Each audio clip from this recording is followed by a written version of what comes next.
आदाब, मैं वसीम अख्तर और आप देख रहे हैं द लीडर हिंदी। इस वक्त हमारे साथ दिल्ली से तशरीफ़ लाए कुछ लोग हैं और कुछ बरेली के लोग हैं। आप यहाँ चादर पोशी करने के लिए आए हैं और आप एजुकेशन पर बड़ा काम कर रहे हैं। आला हज़रत ने जिस तरह से किताबें लिखी हैं, उन किताबों से भी यही मैसेज है कि आला हज़रत भी चाहते थे कि जो एजुकेशन है मुसलमानों में, उसका स्तर सुधरना चाहिए।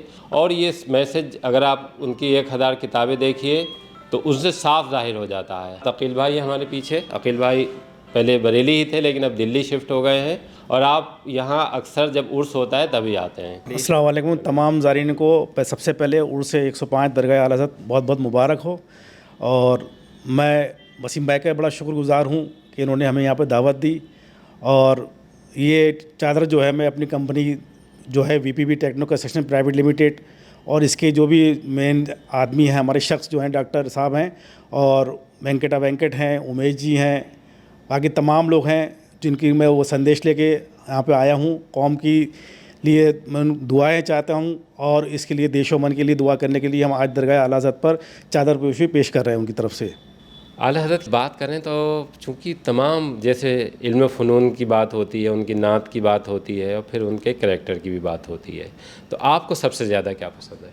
मुझे एक तो उनका कलाम जो पूरी दुनिया में सुना जाता है और एक वो सलाम जो हम दिल्ली में सुनने को तरसते हैं, लेकिन आज अल्हम्दुलिल्लाह दिल्ली के अंदर भी 2 मस्जिदें, एक गरीब नवाज़ और एक साबरी मस्जिद, काफ़ी चीज़ें हम लोगों ने करी हैं वहाँ पे। और ये सब चीज़ें जो भी हो रही है ये बीपीवी की तरफ से ही हम लोग सब काम कर रहे हैं। और इसमें all India Muslim educational welfare society भी है जो एजुकेशन पे बहुत ज़ोर दे रहे हैं। यहाँ बरेली में हमारे ये मोहसिन रज़ा साहब हैं जो देख रहे हैं। बाकी बहुत जगह भी पूरे हिंदुस्तान में हम इसको काम को अंजाम दे रहे हैं।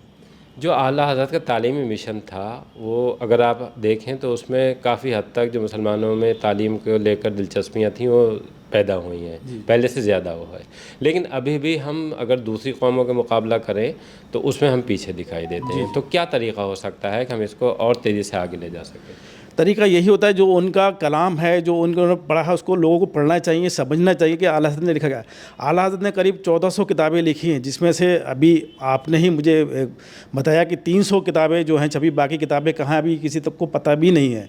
और ये अगर वो लोग पढ़ लें तो आला हज़रत क्या है ये किसको कहने के कोई मोहताज भी नहीं रहेगा। आज पूरी दुनिया में आला हज़रत, अफ्रीका के अंदर फतवा रिज़वा से भी आज फ़ैसला दिया जाता है। कई चीज़ें ऐसी जो सुप्रीम कोर्ट में आज अफ्रीका के अंदर फतवा रिज़वा से फ़ैसला दिया जाता है। लोग अभी तक समझ ही नहीं पाए कि आला हज़रत है क्या।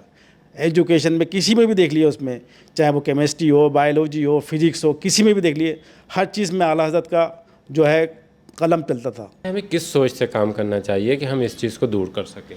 सोच यही है कि हम सबको मिलकर बैठने दें। हमारे उलमाए कराम हैं, तमाम लोग हैं जो आला हज़रत की जो किताबें अभी मिस हैं उनको इकट्ठा करें, उनको हम क्या नाम है प्रकाशन में लाएँ, उनको बनवाएं, उनको लोगों तक पहुँचाएँ, जन जन तक, तभी हो सकता है।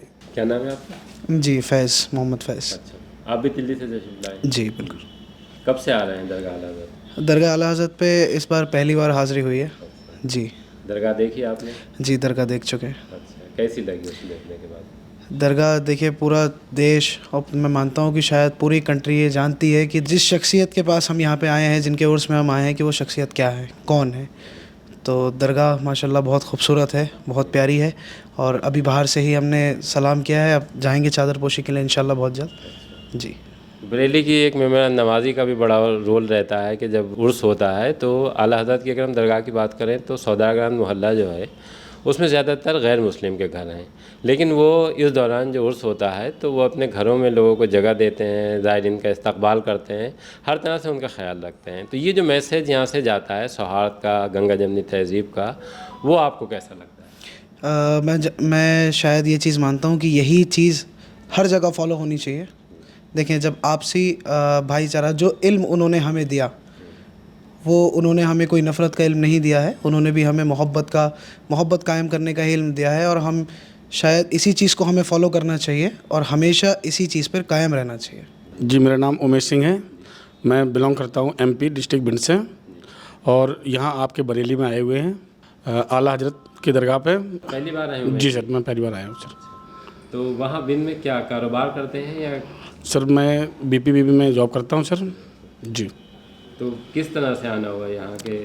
सर किसी ने बताया आपको या पहले से आप अकीदत? सर ये हमारी जो टीम है बीपीबीबी, मैं उसके थ्रू आया हूँ सर। मैं हमारे साथ इस वक्त VPVV टेक्नो कंस्ट्रक्शन कंपनी के अकील भाई मौजूद हैं।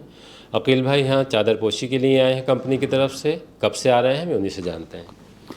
जी, मैं पिछले 3 साल से इस कंपनी की ओर से चादर लेके आ रहा हूँ। हमारी कंपनी की जो सर्वा हैं, जो मेन है डॉक्टर साहब डिप्लोमेटिक हैं, वो उनकी तरफ से हमेशा चादर यहाँ आती रही है 3 साल से, और वो यहाँ से आशीर्वाद भी लेते हैं और हमारे से वहाँ से दुआ भी करते हैं, और इस कंपनी के नाम से चादर भी भेजते हैं। अजमेर शरीफ भी चादर मैं ही लेके जाता हूँ, और नागपुर में बाबा ताजुद्दीन रहमतुल्लाह अलैह दरगाह पे चादर लेके भी मैं ही जाता हूँ इस कंपनी के नाम से। जी, ये कंपनी अकेले कैसे काम करती है? ये कंपनी जो टेक्नो कंस्ट्रक्शन है, ये कंस्ट्रक्शन का काम करती है, ज़मीन रहती पूरी ऑल ओवर इंडिया में इनका काम है। और इसमें जो उसके चेयरमैन है वेंकट जी, बहुत ही अच्छे नेक आदमी हैं। ये सोशल वर्क बहुत ज़्यादा करते हैं, हद से ज़्यादा। पूरे ऑल ओवर इंडिया में कम से कम तो 684 फैमिलीज ऐसी हैं जो इन्हीं के उस पर चलती हैं। इसको पूरा वेंकट जी देखते हैं और हमारे डॉक्टर साहब देखते हैं। एजुकेशन पर भी काम करते हैं? सबसे ज़्यादा एजुकेशनल है, बच्चों की शादी है, कोई भी किसी तरह भी कोई भी हेल्प है, इसके लिए कंपनी हमेशा 24 आवर्स तैयार रहती है।